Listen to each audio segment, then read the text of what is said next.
पश्चिम द्रुतगती मार्गाने प्रवास करणाऱ्या वाहन चालकांना लवकरच एकसमान आणि आकर्षक रस्त्याचा आनंद घेता येणार आहे आणि त्याकरता दहिसर ते माहीम दरम्यानचा 25 किलोमीटर लांबीच्या या मार्गावर एकसमान स्ट्रीट आर्किटेक्चर उभारताना या मार्गाचं सुशोभीकरण करण्याची पालिकेची योजना आहे।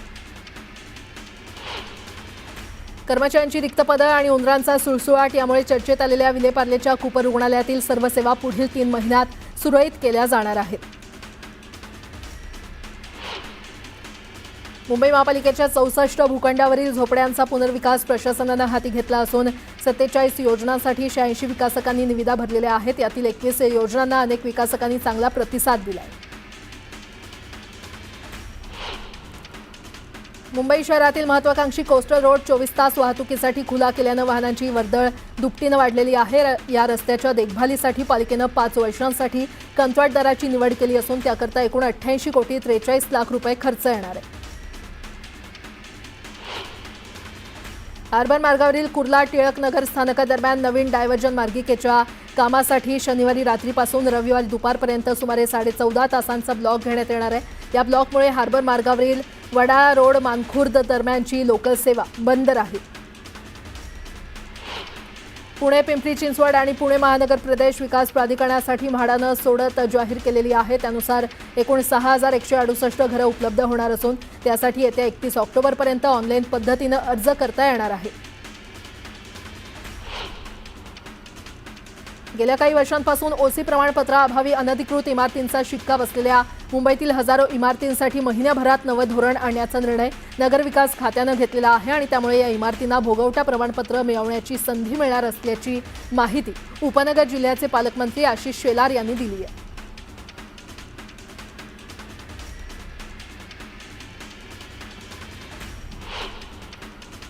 बुलेट ट्रेन प्रकल्पात ट्रॅकचं काम करण्यासाठी national high speed rail corporation लिमिटेडनं लॉर्सन अँड टर्बो कंपनीसोबत करार केलेला आहे। या अंतर्गत महाराष्ट्रातील 157 किलोमीटर लांबीच्या मार्गावर ट्रॅक आणि डिझाईन, पुरवठा, बांधकाम, चाचणी आणि कार्यान्वित करण्याचं काम त्यांच्या माध्यमातून करण्यात येणार आहे। ईपीएफओ दिवाळीपूर्वी एटीएम मधून पैसे काढण्याची तसंच बँकेसारखी सुलभ व्यवहार करण्याची सुविधा उपलब्ध करून देण्याचा विचार करत आहे। 10 आणि 11 ऑक्टोबर रोजी होणाऱ्या ईपीएफओच्या विश्वस्त मंडळाच्या बैठकीत यावर निर्णयाची शक्यता आहे। 4थी आणि 7वीच्या विद्यार्थ्यांसाठी शिष्यवृत्ती परीक्षा पूर्ववत लागू होणार आहे। याबाबत धोरणात्मक निर्णय शासन स्तरावर होण्याचे संकेत राज्याचे शालेय शिक्षण मंत्री दादा भुसे यांनी दिलेत। यामुळे राज्यातील 4थी आणि 7वीच्या 37,74,988 विद्यार्थ्यांना शिष्यवृत्ती परीक्षेसाठी नावं नोंदवता येणार आहेत। प्रवाशांच्या सोयीसाठी कोकण रेल्वेनं केआर मिरर हे नवं मोबाईल ॲप लॉन्च केलेलं आहे। हे मोबाईल ॲप प्रवाशांना अधिक आधुनिक, सोपं आणि सर्वसमावेशक डिजिटल अनुभव देणार आहे।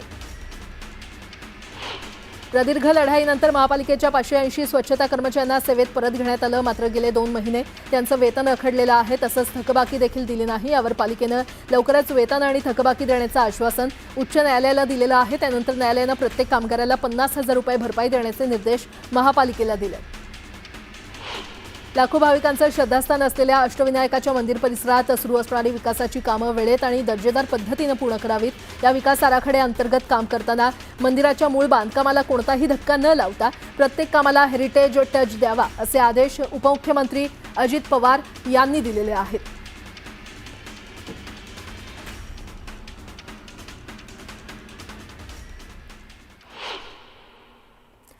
आता एक मोठी बातमी, मंत्री छगन भुजबळ यांनी मराठा आरक्षणाच्या जीआरवरून थेट सरकारवरच सवाल उपस्थित केलेले आहेत। जीआरबाबत मुख्यमंत्र्यांचा हेतू चांगला असेल, मात्र हे फार अडचणीचं होणार असं जाणकारांचं मत असल्याचं भुजबळांनी म्हटलेलं आहे।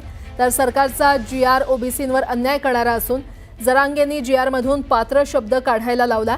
नातेसंबंध आणि नातेवाईक यात फरक आहे। जीआरमध्ये कुळ शब्दाची व्याख्या स्पष्ट केलेली नाही असंही भुजबळ यांनी म्हटलंय।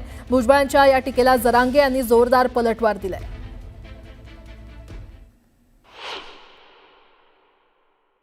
या देशामध्ये लोकशाही आहे, या देशामध्ये जरांगेशाही अजून यायची आहे, ती अजिबात येणं शक्य नाही।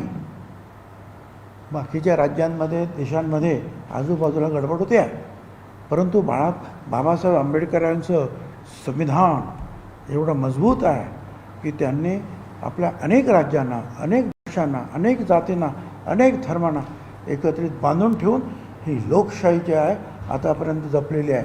त्यामुळे जरांगीशाही येण्याची सुद्धा मात्र शक्यता नाही. नाही, ते त्याच्या डोक्यातली ती खोड येते. जरांगीशाही अमकं काही त्याला वाटतं त्याच्या म्हणण्याप्रमाणे सगळं चालावं असं दुष्ट विचाराचा ओबीसीला नेता लाभला आहे की जो आता बंजारा समाजही आरक्षणात जाऊ देत नाही, तो परत मायक्रो ओबीसी जाऊ देत नाही, धनगराच्या एस टी आरक्षणाच्याबद्दलचंही बोलत नाही, फक्त वेगळे चॉकलेटं देऊन नेते वेगळ्या कामाला लावले. अशी त्याची एक वेगळी वागण्याची पद्धत आहे. केवळ शपथपत्राच्या आधारे जातीचा निर्णय घेणे हे भारतात कुठेही मान्य नाही. आरक्षणासारख्या संवैधानिक विषयावर अशा प्रक्रियेचा अवलंब करणे धोकादायक आहे. आणि म्हणून त्या सगळ्याचा विचार करून 2/9/25चा निर्णय जो आहे त्याच्यातली संदिग्धता दूर करावी किंवा मागे घ्यावा. अन्यथा राज्यामध्ये तणाव आणि अराजकता निर्माण होण्याची शक्यता आहे. मग 2000 जे 16% आरक्षण आहे 1994 ते पण मागं घ्या, ते पण मागं घ्या मग, कारण त्याच्यामुळं सुद्धा तणाव होऊ शकतो ना. मग ते तर आमचं होतं तरी आम्ही खाऊ दिलं. आता हे तर जे आर आमच्या हैदराबाद गॅजेटच्या नोंदीच्या आधारे काढला आहे आणि बाकीचे जे आर कोणाला आधारही दिलेला नाही. 180 जातीच्या 450 जाती झाल्या कशा हे सुद्धा सरकारनं मराठ्यांना आता सांगणं मग गरजेचं आहे. जर आता छगन भुजबळला ओबीसीचं वाटोळंच करायचं त्याने जर ठरवलंच तर मग मराठ्यांना, दलित मुस्लिमांना, आदिवासीला, आम्हाला ह्या लोकांना माहिती पाहिजे आता की 180 जातीच्या 350-400 जाती झाल्या कशा. लातूरच्या रेणापूर तालुक्यातील वांगदरी येथील भरत महादेवा कराड या 35 वर्षीय तरुणानं ओबीसी आरक्षणासाठी आत्महत्या केली आहे. मराठा समाजाला आरक्षण दिल्यामुळे ओबीसी आरक्षण संपुष्टात येत असल्याच्या चिंतेनं या तरुणानं जीवन संपवलं. चिठ्ठी लिहून तरुणानं मांजरा नदीपात्रात उडी मारून आत्महत्या केली. दरम्यान मंत्री छगन भुजबळ आज कराड कुटुंबियांची भेट घेत सांत्वन करणार आहेत. भुजबळ हे सकाळी 10 वाजता नाशिकहून लातूरला जाणार आहेत. तर ओबीसी आरक्षणासाठी एका तरुणानं आत्महत्या केली असल्याचं पाहायला मिळतंय. लातूरच्या रेणापूरमधली ही घटना आपण पाहतोय. भरत महादेवा कराड असं या तरुणाचं नाव आहे. मराठा समाजाला आरक्षण दिल्यामुळे ओबीसी आरक्षण संपुष्टात येत असल्याच्या चिंतेनं या तरुणानं आपलं जीवन संपवलंय. चिठ्ठी लिहून त्यानं मांजरा नदीपात्रात उडी मारली आणि आत्महत्या केली आहे. मराठा समाजासाठी काढलेल्या GR विरोधात नागपूर खंडपीठात याचिका दाखल करण्यात आलेली आहे. 2 सप्टेंबरला सरकारनं जरांगे यांना दिलेला GR म्हणजे मराठा समाजाचा ओबीसीमध्ये समावेशाचा डाव असल्याचा आरोप राष्ट्रीय ओबीसी मुक्ती मोर्चानं केलाय. या याचिकेवर नागपूर खंडपीठात सोमवारी सुनावणी होण्याची शक्यता आहे. या GRद्वारे मराठा समाजाला कुणबी किंवा कुणबी मराठा प्रमाणपत्र देण्याची परवानगी दिलेली आहे. ही परवानगी नियमबाह्य असल्याचं याचिकाकर्त्यांकडून सांगण्यात आलंय. की मराठा व्यक्तीस कुणबी प्रमाणपत्र किंवा मराठा कुणबी प्रमाणपत्र देण्यासाठी सरलीकरण चा हा GR आहे आणि आमचं हा म्हणणं आहे की हे ओबीसीच्या एकूण हक्काच्या विरोधात जाणार आहे आणि त्यातल्या त्यात कुणबी समाजाचा वापर करण्याचा हा जो प्रकार आहे त्याचा सुद्धा निषेध करतो आम्ही आणि त्या विरोधातला आमच्या उद्देशाला घेऊन आम्ही याचिका इथं दायर केलेली आहे त्या परिपत्रकाच्या विरोधात.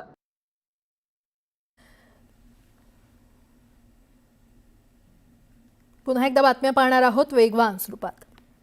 नेपाळसारखी परिस्थिती भारतात यायला वेळ लागणार नाही असं वक्तव्य वंचितचे अध्यक्ष प्रकाश आंबेडकर यांनी केलंय.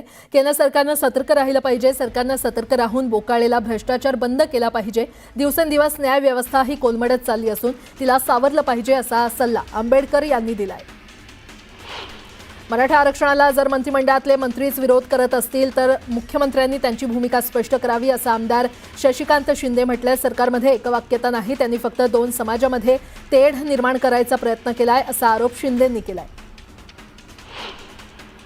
लहानग्यांपासून मोठ्यांपर्यंत हल्ली सर्वांनाच मोबाईलचं व्यसन लागल्याचं आपण पाहतोच. मात्र आता पक्ष्यांनाही मोबाईलचं व्यसन लागल्याचं पाहायला मिळतंय. गोंदियातील शिरपूरमध्ये एका पोपट्याला चक्क मोबाईलचं व्यसन लागलंय. मोबाईलवर लावलेली गाणी कुणी बंद केल्यास अथवा फोन परत घेतल्यास या पोपट्याला राग अनावर होतो आणि तो त्यांना टोचा मारतो. एवढंच नाही तर फोन बंद केल्यास चोच लावून मोबाईल सुरू करण्याचाही तो प्रयत्न करतो.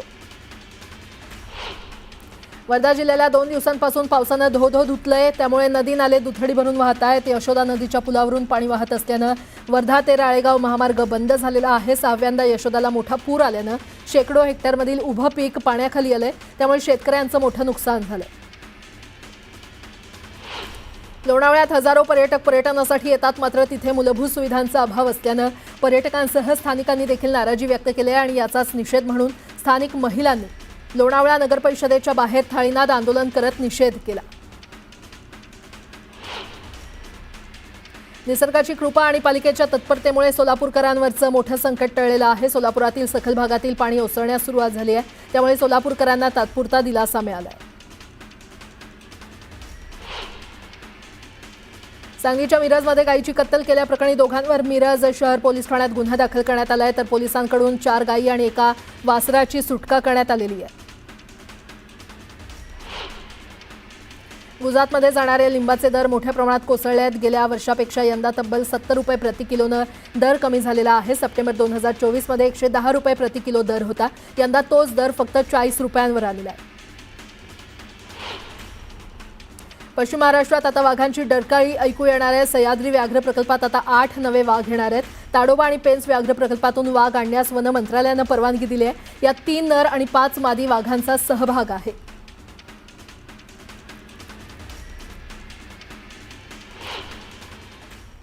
आता एक सविस्तर बातमी पाहूयात. महाराष्ट्राचे तत्कालीन राज्यपाल आणि नवनियुक्त उपराष्ट्रपती डॉक्टर CP राधाकृष्णन हे आज पद आणि गोपनीयतेची शपथ घेणार आहेत. राष्ट्रपती द्रौपदी मुर्मू यांच्या हस्ते सकाळी 10 वाजता राष्ट्रपती भवनात शपथविधी सोहळा पार पडणार आहे. 67 वर्षीय CP राधाकृष्णन यांनी इंडिया आघाडीचे उमेदवार माजी न्यायमूर्ती B सुदर्शन रेड्डी यांचा 152 मतांनी पराभव करून विजय प्राप्त केला.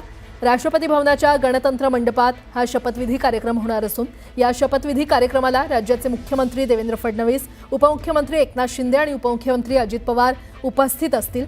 तर यांच्यासह देशभरातील राष्ट्रीय लोकशाही आघाडीचे नेते या कार्यक्रमाला उपस्थित राहणार आहेत.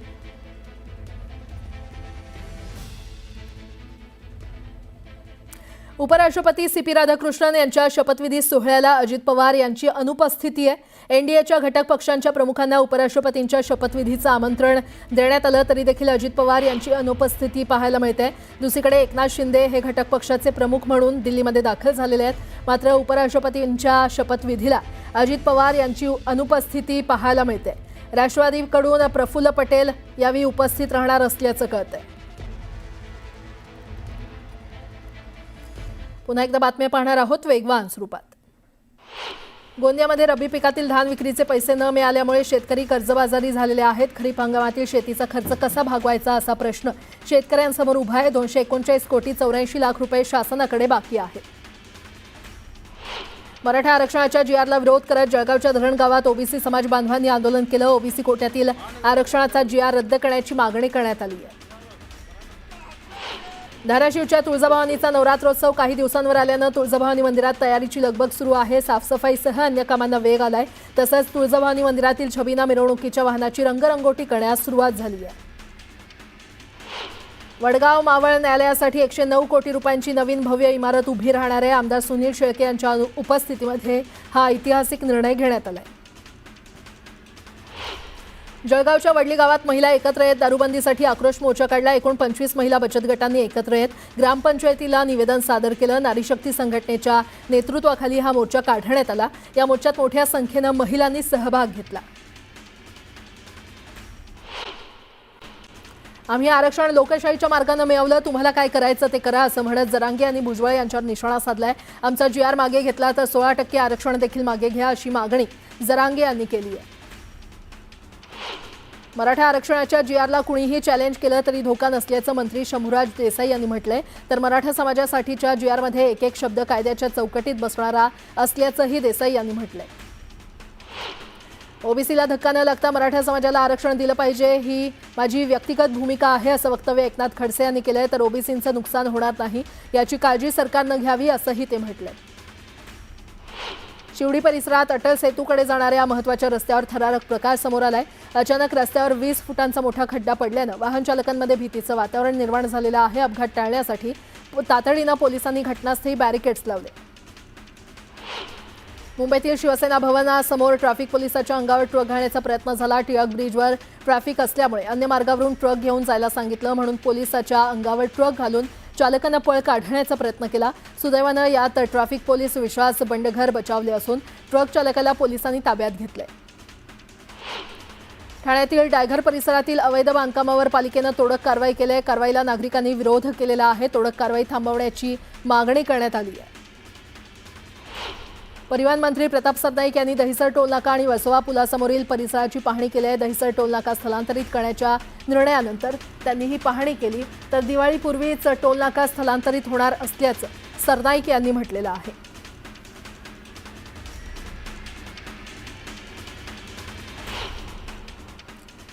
लालबागच्या राजाच्या चरणी भाविकांनी मोठ्या प्रमाणात दान अर्पण केलेलं आहे. भाविकांनी अर्पण केलेल्या सोन्या चांदीच्या वस्तूंचा लिलाव करण्यात आलाय. या लिलावात 10 तोळ्याचा हार सर्वाधिक मौल्यवान आहे. सोन्याच्या दागिन्यांसोबत 4 मोठ्या चांदीच्या गदा देखील दान स्वरूपात मंडळाला प्राप्त झाल्यात. सोन्या चांदीसह बाप्पाच्या चरणी अर्पण झालेल्या वस्तूच्या लिलावाला मोठा प्रतिसाद मिळालाय. आता लालबागच्या राजाला गेल्या 10 दिवसांमध्ये ज्या भाविकांनी सोन्या चांदीच्या दागिने अर्पण केलेली आहेत त्यांचा आता लिलाव जो आहे तो सुरू केलेला आहे. आपण लालबागमध्ये आपण इथे पाहत असाल लालबाग राज सार्वजनिक गणेश मंडळाने अशा प्रकारे लिलाव जो आहे सोन्या चांदीच्या वस्तूंचा सुरू केलेला आहे. अनेक आकर्षक दागिने जे आहेत ते इथे आलेले आहे आणि अनेक भाविक जे ते देखील इथे घेण्यासाठी इथे आलेले आहे. लालबाग राजा प्रसाद म्हणून आपण इथे पाहत असाल यंदा प्रथमच 4 वेगवेगळ्या गदा ज्या आहेत त्या लालबागच्या राजाला इथे अर्पण करण्यात आलेल्या आहेत. आपण इथे पाहतो अशी चांदीची मोठी गदा आहे जी लालबागच्या राजाला अर्पण करण्यात आलेली आहे. अशा अनेक आपण पाहतोय सोन्या चांदीच्या मोठ्या वस्तू जे आहेत त्या इथे आणण्यात आल्या आहेत. आपल्यासोबत लालबागच्या राजाचे मानस सजीव आहेत सुधीर भाऊ साळी. आपण थेट त्यांच्याशी बोलूया. सुधीर भाऊ, आपण पाहतोय अनेक मोठमोठ्या सोन्या चांदीचे दागिने जे आहेत ते आणण्यात आलेले आहेत. काय सांगाल याबद्दल, कशा प्रकारे लिलाव होतोय? लालबागचा राजा हे करोडो भाविकांचं श्रद्धास्थान आहे आणि लालबागच्या राजाच्या चरणी नवसा प्रित्यर्थ या सगळ्या वस्तू आलेल्या सोन्याच्या आहेत, चांदीच्या आहेत, अनेक वस्त्र आहेत आणि त्याच्या लिलावाला सुरुवात झालेली आहे आणि आपण बघतोय की अतिशय चांगला प्रतिसाद लालबागच्या राजा भक्तांचा आहे. लालबाग राजा सार्वजनिक गणेश मंडळ अनेक सामाजिक उपक्रम राबवत असतं आणि त्या उपक्रमामध्ये या लिलावातून मिळालेला जो निधी आहे तो वापरत असतो. आपण पाहतोय अशी चांदीची गदा आहे, तशा अनेक सोन्या चांदीच्या आकर्षक वस्तू आहेत ज्यासाठी हा लिलाव जो आयोजित करण्यात आलेला आहे. व्हिडिओ जर्नलिस्ट गणेश काळेसह उदय जाधव, न्यूज 18 लोकमत, मुंबई. उर्वरित बातम्या वेगवान स्वरूपात. गोंदियामध्ये मद्यधुंद अवस्थेत पत्नीला शिवीगाळ करणाऱ्या वडिलांची मुलानं काठीनं वार करून हत्या केली आहे. या घटनेनं परिसरात एकच खळबळ माजली आहे. लातूरच्या वांगदरी गावात एका तरुणानं नदीत उडी घेऊन आत्महत्या केली आहे. ओबीसी आरक्षण संपलं असं म्हणत जीवन संपवल्याची माहिती आहे. छत्रपती संभाजीनगर जिल्ह्यातील वेरूळ घाटात भीषण अपघात झाला. आयशर आणि ट्रकची समोरासमोर धडक होऊन 2 जणांचा जागीच मृत्यू झालाय. या अपघातानंतर घाटात प्रचंड मोठी वाहतूक कोंडी झाली होती. खुलताबाद पोलिसांनी घटनास्थळी धाव घेत मृतदेह ताब्यात घेतला. नागपूरच्या अंबाझरीमध्ये पोलिसांनी 2 संशयितांना ताब्यात घेतलंय. दोघेही सराईत गुन्हेगार असल्याचं तपासामधून समोर आलंय. पोलिसांकडून अधिकचा तपास सुरू आहे. मुंबईत पेट्रोल भरण्याच्या वादातून पेट्रोल पंपावर 2 गटात तुफान हाणामारी झाली. हाणामारीचा व्हिडिओ सोशल मीडियावर व्हायरल झालाय. या प्रकरणात पोलिसांनी गुन्हा दाखल केलाय. धुळेच्या देवळीपाड्यामध्ये आश्रमशाळेत 9 वर्षीय विद्यार्थिनीचा मृत्यू झालाय. मंजुळा पवार असं विद्यार्थिनीचं नाव आहे. मृत्यूचं कारण अद्याप अस्पष्ट आहे. गेल्या 3 दिवसात 2 विद्यार्थिनींचा मृत्यू झाल्यानं खळबळ माजली आहे. वेरूळ लेणी परिसरातून चोरट्यांनी चक्क एटीएम मशीन लंपास केले. मशीनमध्ये 16,07,100 रुपयांची रक्कम असल्याची माहिती आहे. या घटनेमुळे परिसरात खळबळ माजलेली आहे. दरम्यान पोलिसांकडून चोरट्यांचा शोध घेतला जातोय. रायगड जिल्ह्यातील पर्यटन दृष्ट्या महत्त्वाचा समजला जाणारा अलिबाग वडखळ महामार्गावर खड्ड्यांचं साम्राज्य पसरलेलं आहे. 18 कोटी रुपये खर्च करून बनवण्यात आलेल्या रस्त्यावर खड्डे पडल्यानं नागरिकांनी रस्त्यावर उतरत अधिकाऱ्यांना जाब विचारला. लातूर जिल्ह्यातील उदगीर ग्रामीण हद्दीमध्ये एटीएम मशीन गॅस कटरनं तोडून त्यामध्ये रोख रक्कम चोरणाऱ्या आंतरराज्यीय टोळीला पकडण्यात लातूर पोलिसांना यश आलंय. स्थानिक गुन्हे अन्वेषण विभागाच्या पथकानं मध्य प्रदेशातील 4 जणांना अटक केलेली आहे. आरोपींकडून एका वाहनासह 12 लाखांचा मुद्देमाल जप्त करण्यात आलाय. बॉलिवूड अभिनेत्री ऐश्वर्या राय बच्चन यांच्या व्यक्तिमत्व हक्काचं संरक्षण करताना दिल्ली उच्च न्यायालयानं ऑनलाईन प्लॅटफॉर्म्सना त्यांचे नाव, फोटो आणि इतर वैयक्तिक वैशिष्ट्य बेकायदा व्यावसायिक फायद्यासाठी वापरण्यावर बंदी घातली आहे.